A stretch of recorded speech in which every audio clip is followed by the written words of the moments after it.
राजू नाम का एक ड्राइवर पेट्रोल कंपनी में काम करता था। राजू ट्रक में पेट्रोल लेकर पेट्रोल पंप तक पहुंचता था। हर रोज की तरह राजू ट्रक लेकर पेट्रोल पंप के लिए निकला और रास्ते में एक ढाबे पर रुका। खाने में क्या है भाई? आलू मटर आलू भुजिया दम आलू आलू पनीर मटर आलू आलू भरता आलू पनीर मटर पनीर शाही पनीर भिंडी सादी दाल दाल फ्राई। अरे बस रुक जाओ भाई, तुमने इतनी जल्दी जल्दी बोला कुछ समझ नहीं आया। अच्छा, जो सबसे बढ़िया है वो ले आओ। शाही पनीर सबकी फेवरेट है। ठीक है, तो शाही पनीर ले आओ। खाना खाने के बाद राजू ट्रक लेकर पेट्रोल पंप पर गया। ये लो सर, मैं आपका पेट्रोल ले आया। ठीक है, इसको हमारी टंकी में डाल दो। राजू ट्रक में पाइप लगाकर पेट्रोल को टंकी में डालने लगता है। ये लो सर, हो गया। ठीक है, अब मैं चलता हूँ। ये कहकर राजू ट्रक में बैठता है और वहाँ से चला जाता है। राजू रोज पेट्रोल का ट्रक लेकर जाता और रास्ते में खाना खाकर पेट्रोल पंप पर जाता। एक दिन राजू पेट्रोल पंप पर पेट्रोल देने के लिए गया। हर बार की तरह उसने पेट्रोल को टंकी में डाल दिया। अरे भाई, मैं कुछ दिनों से देख रहा हूँ कि तुम पेट्रोल कम ला रहे हो और पैसे पूरे देने पड़ते हैं मुझे लगता है कि तुम पेट्रोल चोरी करते हो। मैं नहीं सर, मैं भला ऐसे काम क्यों करूँगा? मैं तो पेट्रोल पूरा ही लाता हूँ।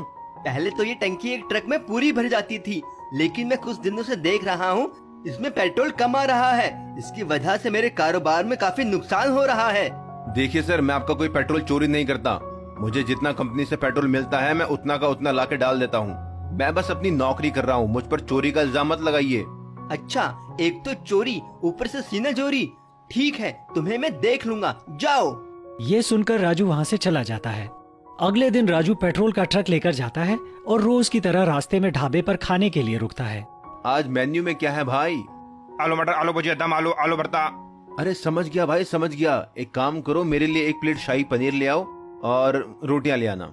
राजू ने खाना खाया, पानी पिया और पैसे देकर ढाबे से बाहर आ गया।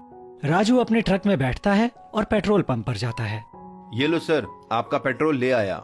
ठीक है, रुको, आज टंकी में पेट्रोल मैं डालूंगा। ये कहकर वो राजू से पाइप लेता है और टंकी में पेट्रोल डालने लग जाता है। अरे ये क्या, पेट्रोल तो आज भी कम है। देखा तुमने, पेट्रोल आज भी कम है। यही हाल रहा तो मेरा पेट्रोल पंप बहुत जल्द बंद हो जाएगा। लेकिन सर, मैं तो पूरा ही पेट्रोल लाता हूँ। तो क्या पेट्रोल को जमीन निकल जाती है या आसमान खा जाता है? मुझे नहीं पता सर। तुम्हें कुछ नहीं पता, तुम जाओ यहाँ से। राजू अपना ट्रक लेकर वहाँ से चला जाता है। तुम्हारी चोरी तो मैं पकड़ के ही रहूंगा। अगले दिन पेट्रोल पंप का मालिक कार से राजू का पीछा करता है। राजू ट्रक चलाता हुआ जाता है। पेट्रोल पंप वाला भी उसके पीछे पीछे अपनी कार चलाता है। आगे चलकर राजू ढाबे पर खाना खाने के लिए रुकता है। पेट्रोल पंप वाला भी बाहर ही अपनी कार को रोककर राजू पर नजर रखने लगता है। तभी वो देखता है कि ढाबे वाला आदमी आकर राजू के ट्रक से एक बड़ी सी कैन में पेट्रोल निकाल रहा है। अच्छा, तो तुम वो हो जो पेट्रोल चोरी करता है। अब तो जेल जाओगे तुम। पेट्रोल पंप वाला पुलिस को बुलाता है। पुलिस को देखकर राजू भी बाहर आ जाता है। पुलिस ढाबे वाले को पकड़ कर ले जाती है। मुझे माफ कर दो राजू, मैंने बिना सोचे जाने ही तुम्हें चोर समझा, जबकि असली चोर तो ये ढाबे वाला था। कोई बात नहीं सर, मैं आपको माफ करता हूँ। हमें बिना सोचे समझे और बिना सच जाने ही किसी पर भी आरोप नहीं लगाना चाहिए। झुनझुन नगर में एक ट्रक ड्राइवर रहता था। ट्रक ड्राइवर के घर के बगल में नरेश नाम के आदमी का घर था। वो अपनी बीवी के साथ रहता था। ट्रक ड्राइवर रोज सुबह गाना गाकर अपने ट्रक को साफ किया करता था। ओए बले बले, ओए बले बले, आज मौसम बेईमान है बड़ा। ओहो, जब से ये ट्रक वाला आया है इसने तो दिमाग खराब कर दिया है। चैन से सोने भी नहीं देता। अरे तुम खर्राटे लगाकर सोते ही रहना। इस ड्राइवर के बच्चे ने तो मेरी नींद खराब कर रखी है। अब खड़े खड़े मेरा मुंह क्या देख रहे हो जी? जाओ और उसे चुप कराओ। नरेश बाहर जाता है। ओए ड्राइवर के बच्चे, इतना शोर क्यों मचा रहे हो? ओ नाजी ना, मैं ड्राइवर का बच्चा नहीं हूँ। पापा जी तो किसान थे हमारे, ड्राइवर तो मैं हूँ जी। सुबह सुबह हमारी नींद क्यों खराब कर रहे हो? ओ कमाल है जी, सुबह सुबह भी बोल रहे हो और नींद खराब कर दी ये भी बोल रहे हो। और मैं तो कहता हूँ जी, सुबह सुबह सैर पर निकला करो। मेरी बीवी की नींद खराब हो रही है तुम्हारे शोर से। अरे आपकी बीवी भी तो मेरी बीवी है। क्या? ओ जी, मेरा मतलब है आपकी बीवी है तो मेरी बीवी भी तो है मेरे घर में। नरेश चला जाता है। रात को ट्रक ड्राइवर हॉर्न बजाते हुए आता है। ओहो, इस ट्रक वाले ने तो जीना मुश्किल कर दिया है हमारा। अजी सुनते हो, कहाँ चले गए? नरेश आता है। ये सब आपकी वजह से ही हो रहा है। अब भला मैंने क्या कर दिया? सुबह शोर, रात को शोर, इस ड्राइवर का क्या करूं मैं? कुछ दिन ऐसे ही चलता रहा। एक रात मौके का फायदा उठाकर कांता ने उसके ट्रक का टायर पंक्चर कर दिया। सुबह जब ड्राइवर उठा तो वो हक्का बक्का रह गया। उसकी भैंस की टांग, मेरे ट्रक के टायर की किसी ने हवा निकाल दी। अब मैं गड्डी कैसे चलाऊंगा?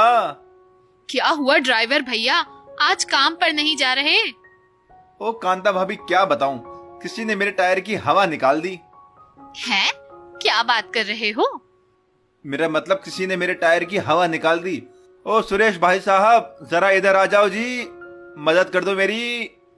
मेरा नाम सुरेश नहीं नरेश है। ओ नरेश, परेश, चड्डी, बनियान, जो भी तुम्हारा नाम है जी, धक्का लगाओ जी आकर के। जाओ जी, इसे अच्छा सबक सिखाना।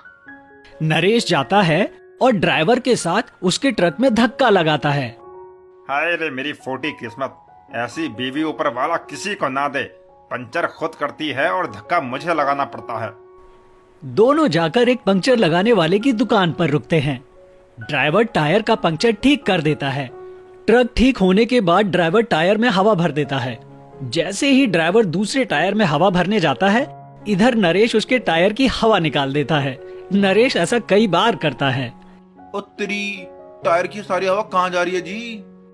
ड्राइवर फिर से टायर में हवा भरता है और ट्रक लेकर घर आ जाता है। आज मैंने उस ड्राइवर को अच्छा मजा चखाया है, याद करेगा वो भी। अगली सुबह जब नरेश और उसकी बीवी उठते हैं, घर का सारा सामान इधर उधर बिखरा देख दोनों हैरान हो जाते हैं। हाय रे, हम बर्बाद हो गए, हम लुट गए, चोर मेरे सारे पैसे गहने ले गया। दोनों रोते हुए बाहर आते हैं। ओ जी सुरेश भाई, क्या हो गया, कहाँ जा रहे हो तुसी? हमारे घर में चोरी हो गई, हम बर्बाद हो गए। ओ जी, आप लोग चिंता ना करो, कल रात जब चोर चोरी करके भाग रहा था तभी मैंने उसको पकड़ लिया था। ये रहे आपके पैसे और गहने। हमें माफ कर देना भाई साहब, हमने आपको बहुत परेशान किया है। अरे छड्डो जी, आपके सुख दुख में आपका पड़ोसी ही आपके काम आता है, इसीलिए हमको सबके साथ अच्छा व्यवहार करना चाहिए। क्यों सुरेश भाई, सही बोला ना? मेरा नाम नरेश है। ये सुनकर तीनों हंसने लगते हैं। ढोलकपुर नामक एक गांव में सोनू नाम का एक व्यक्ति रहता था। सोनू मेहनती और जुगाड़ू आदमी था। एक दिन खेतों में काम करते समय उसका फावड़ा टूट गया, तो उसने घर की प्लेट से एक धारदार फावड़ा बना दिया। एक दिन उसकी पैंट की जिप बंद नहीं हो रही थी, तो उसने जिप पर मोमबत्ती लगाई और जिप बड़ी ही आसानी से बंद हो गई। एक दिन किसी की बाइक खराब हो गई, तो उसने 2 मिनट के अंदर ही बाइक ठीक कर दी। ऐसे ही कई छोटे बड़े काम वो खुद ही अपने जुगाड़ से कर लेता था। एक दिन सोनू अपने घर से बाहर जा रहा था, तभी उसने देखा कि एक आदमी रोड रोलर को लात मार रहा है। अरे भाई, क्या हुआ, क्यों लात मार रहे हो गाड़ी को? क्या बताऊं भाई, इस गाड़ी ने मेरा दिमाग खराब कर रखा है। हर बार ठीक करता हूँ और ये खराब हो जाती है। अब फिर से खराब हो गई है ये। रुको, मैं देखता हूँ। सोनू रोड रोलर को ध्यान से देखता है और चेक करता है।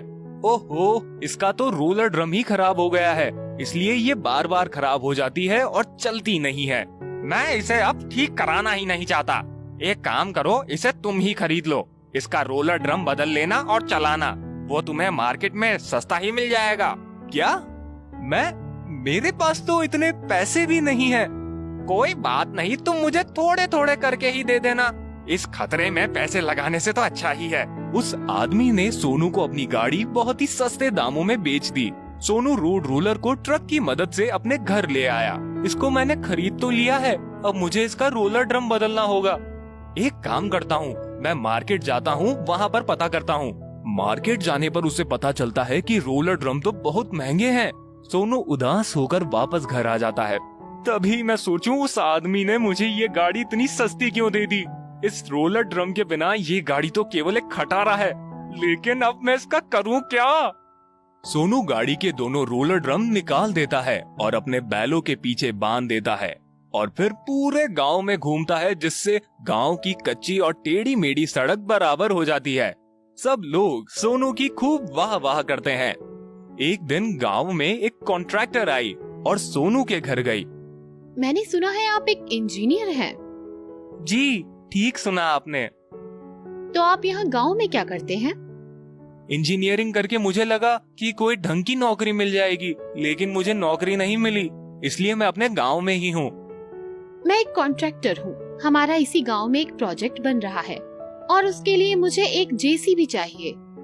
मैंने सुना है कि आपके पास जेसीबी है। इसके लिए मैं आपको रोज 20,000 रुपए दूंगी। क्या आप ये काम करेंगे? 20,000 रोज के? इतने पैसे तो बहुत होते हैं। ठीक है, मैं आपका काम करूँगा। ठीक है, तो आप हमारे साथ 2 साल तक काम करेंगे, पर इस पर साइन कर दो। कॉन्ट्रैक्टर साइन कराती है और वहाँ से चली जाती है। कागज पर साइन तो कर दिया मैंने, लेकिन अब इसे जेसीबी कैसे बनाऊं? तभी उसके दिमाग में एक तरकीब आई। सोनू कबाड़े वाले के यहाँ से सस्ते में ढेर सारा लोहा उठा लाया और लोहे को काट काट कर अलग अलग तरह की शेप दे दी। और फिर क्या था, उसने देखते ही देखते एक जेसीबी की गाड़ी तैयार कर दी। अरे वाह, ये तो पूरी तैयार हो गई। अब मैं खूब सारे पैसे कमाऊंगा इससे। सोनू जेसीबी गाड़ी को लेकर निकल पड़ा।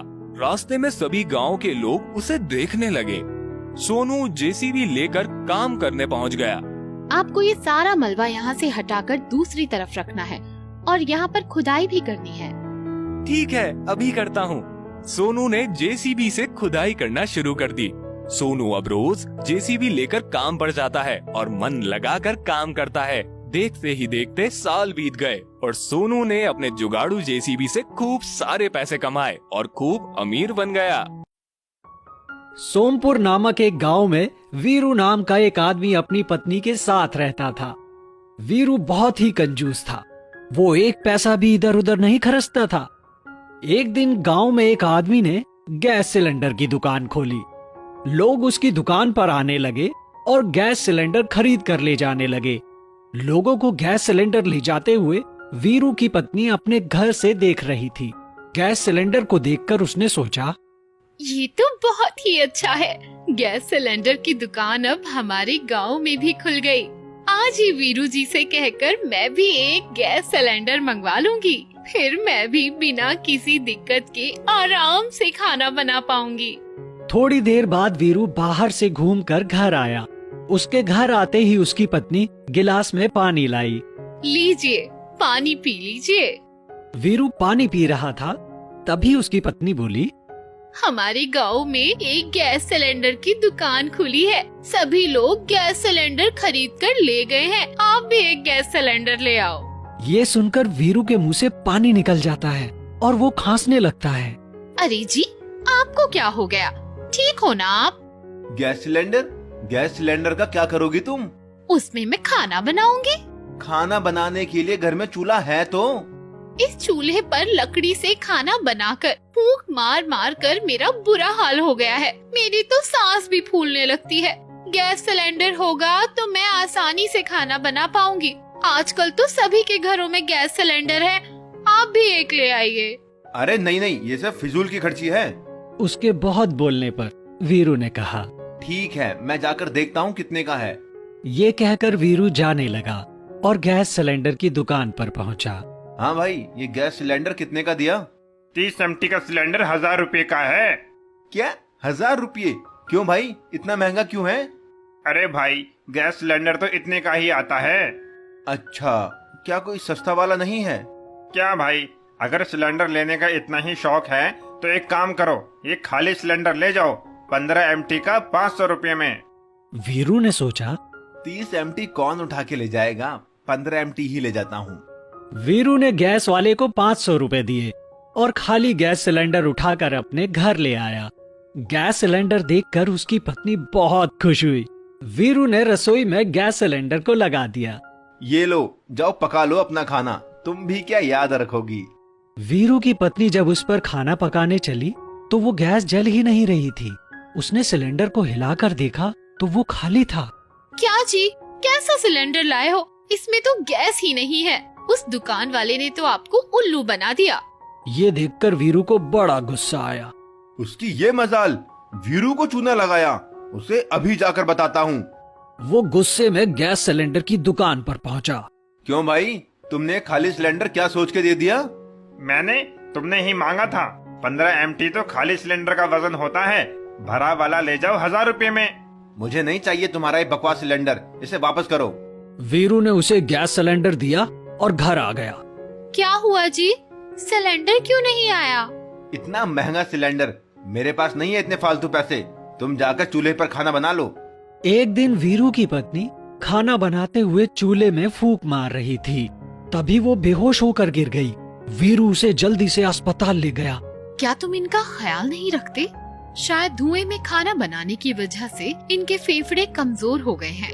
अगर ऐसे ही ये धुएं में काम करेंगी तो कुछ ही महीनों में इनकी जान भी जा सकती है। डॉक्टर ने वीरू को एक पर्चा दिया। ये दवाइयाँ लिखती हैं, बाहर से ले लेना। जी ठीक है, धन्यवाद। मेरी कंजूसी के कारण ही ऐसा हुआ है। अब मैं ऐसा कभी नहीं करूँगा। उसके बाद वीरू अपनी पत्नी को लेकर घर वापस आ जाता है और उसके लिए गैस सिलेंडर और एक नया स्टील का चूल्हा भी लाता है।